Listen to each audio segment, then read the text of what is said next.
In factoring, we're going to rewrite an expression as a product of its factors. So we're turning a trinomial, which is a number expression that has like an x squared plus x plus some number. So a trinomial meaning it has 3 parts, into products of 2 binomials, something that'll have like 2 parts. So it'll look like x plus 1 times x minus 1, something like that. So we're turning something with 3 numbers into products of 2 binomials. So something with 2 numbers times something with 2 numbers. So we're just rewriting an expression.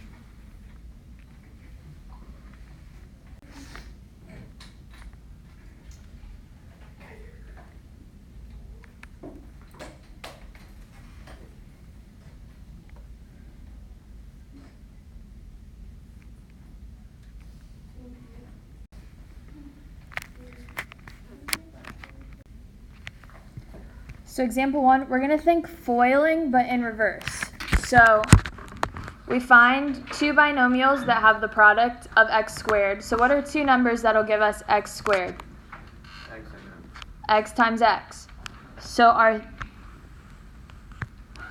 answer is going to look like something with 2 parentheses, right?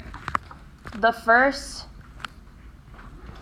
part of each parenthesis is going to be an x because we're going to times x times x.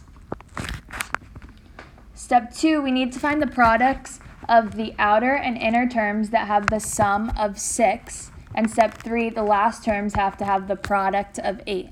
So when we multiply the last 2 numbers, they have to multiply to 8. And then we're going to add the inside products, and they're going to be 6. So we're going to do 4 and 2. 4 and 2.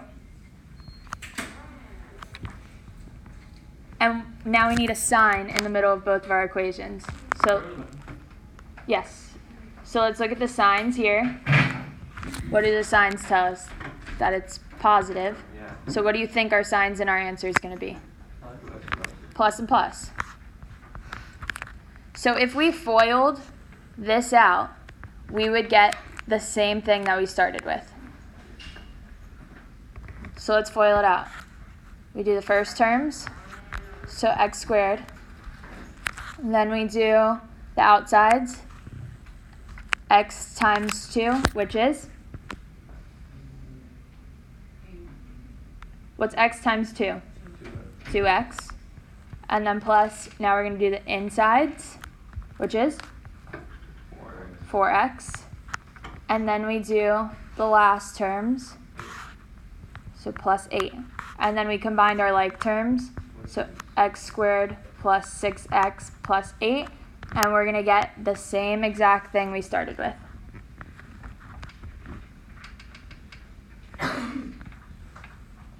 So all we're doing now is breaking our original equation apart.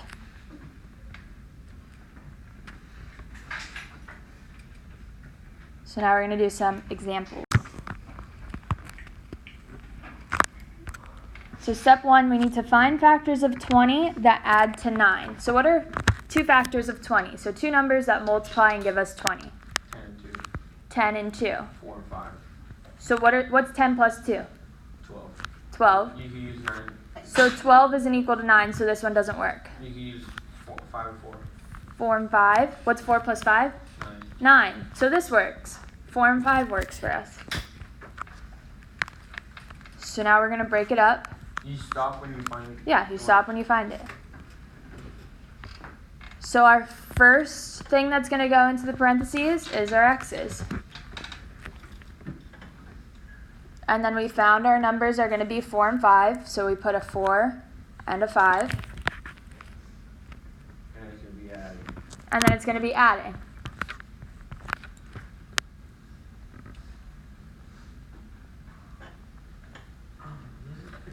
So this is our answer. If we wanted to test to see if we did it right, we could FOIL this out, and we'd get the same thing as our original equation. This is all we're going to have to do in the test? It's going to be sections like this.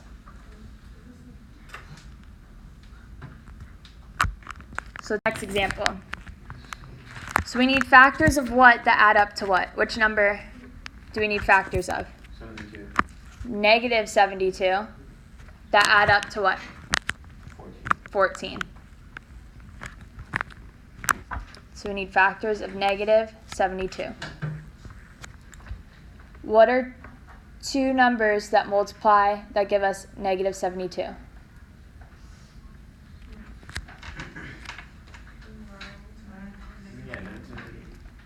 9 times 8. But the negative is 17. But which one's negative? Oh. But what? So then what's negative 9 plus 8? Negative 1. So that doesn't work.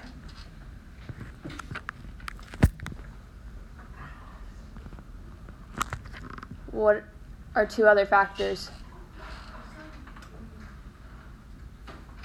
So since 14 is positive, we're going to need our bigger number, whatever it is, to be the positive one. So in the first example, 9 and 8, since our bigger number has to be the positive one, we could do 9 and negative 8. Yeah, but it would still be. But it would still be 1, so it still doesn't work. What are two factors of negative 72? 12 times 6. 12 times 6. Yeah, but it still doesn't make it. So if our bigger one has to be positive, the smaller one's negative. What's 12 minus 6? 6. So that doesn't work. 36 times 2. 36 times 2. Oh no, that's me too. So the smaller one has to be negative. So this gives us 34. Doesn't work.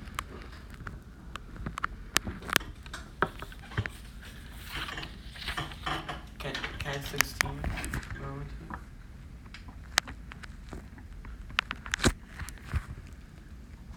it? So we know 72 is even, so 2 goes into it. We tried that. We tried 6. What about 4? Does 4 go into 72?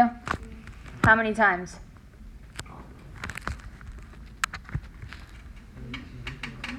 18. So 18 and 4. Which one has to be negative?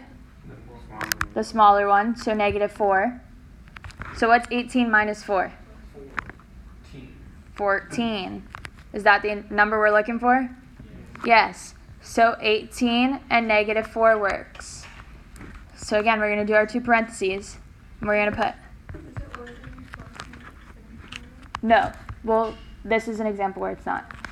So we're going to put our x's first. And then we have an 18 and a negative 4. So in this example is where there's not a plus, we use the negative as our minus. For both? Well, 18's positive, so 18's positive, so what do you think is going to go in front of 18? The plus sign. So it's x plus 18 times x minus 4.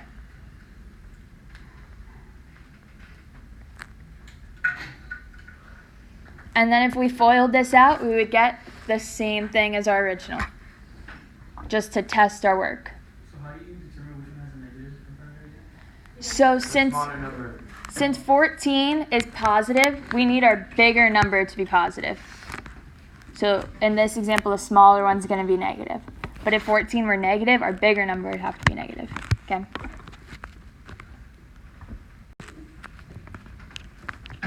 So example 5. What do we need two factors of that add up to what?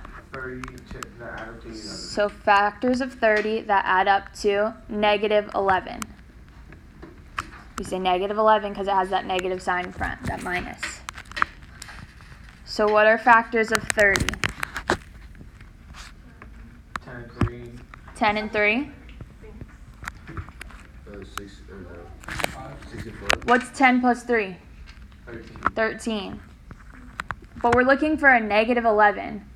So how do we get two numbers to add up to a negative number? What are the... Yeah. But if the bigger number was negative, then we would be looking for factors of negative 30. Right? Because if, let's say 10 was negative, negative 10 times 3 would be negative 30. So what do we need for both of the numbers? To be negative. We need both of them to be negative. So when they add up, it's positive. So when they add up, they're negative, but when you multiply them, they're positive.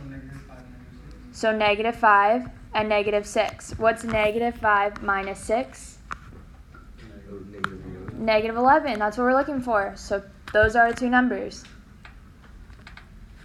So this is all we have to do for homework today? So what comes first in our parentheses? The x. And then we have a negative 5 and a negative 6. And that's it. And if we wanted to test our work to see if we did it right, we could FOIL it out.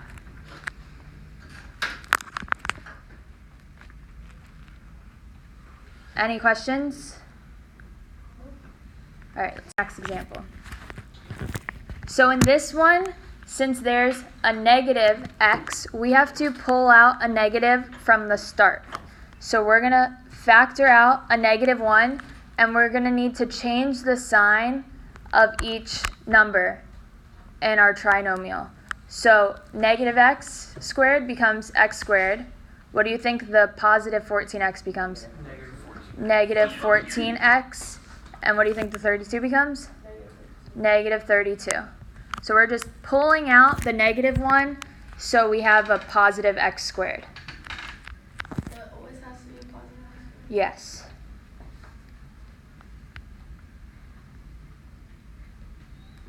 So it always has to be a positive x squared. If there's a negative, all you do is pull out the negative 1 in front. So what do we need factors of that add up to what? Negative 32. Negative 32 that add up to? Negative 14. Negative 14. So we need factors of negative 32. So since what we're trying to find factors of, the negative 32 is negative, we're going to have a negative number and a positive number. And we need it to add up to negative 14. So which one do you think is going to be bigger?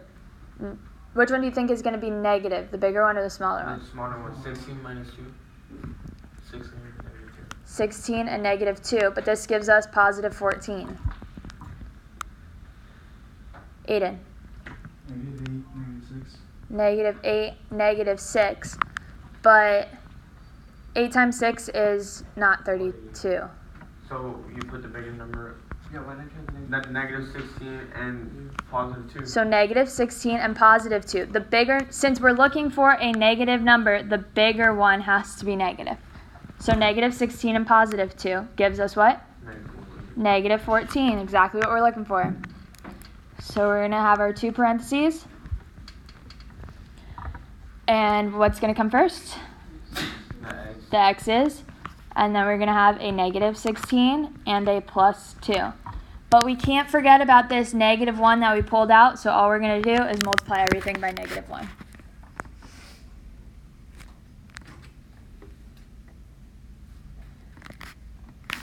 Oh, so we don't change the sign as well? Nope. You just multiply it. You just bring down the negative 1 and stick it in front.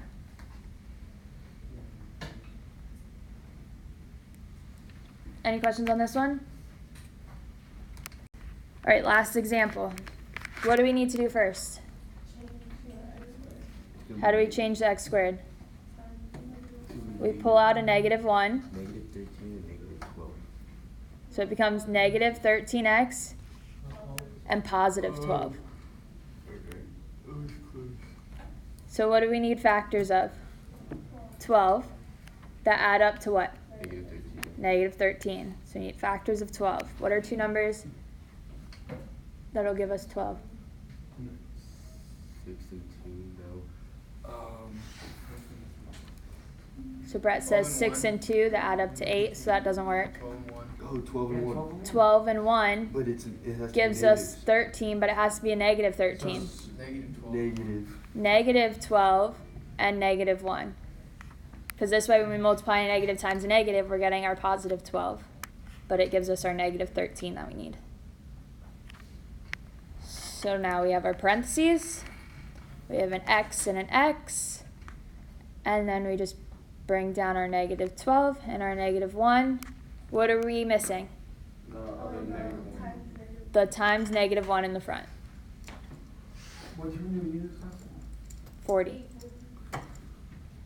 All right, so this is 4.4 part 1. So you guys have homework on this, which is a worksheet that's on Canvas.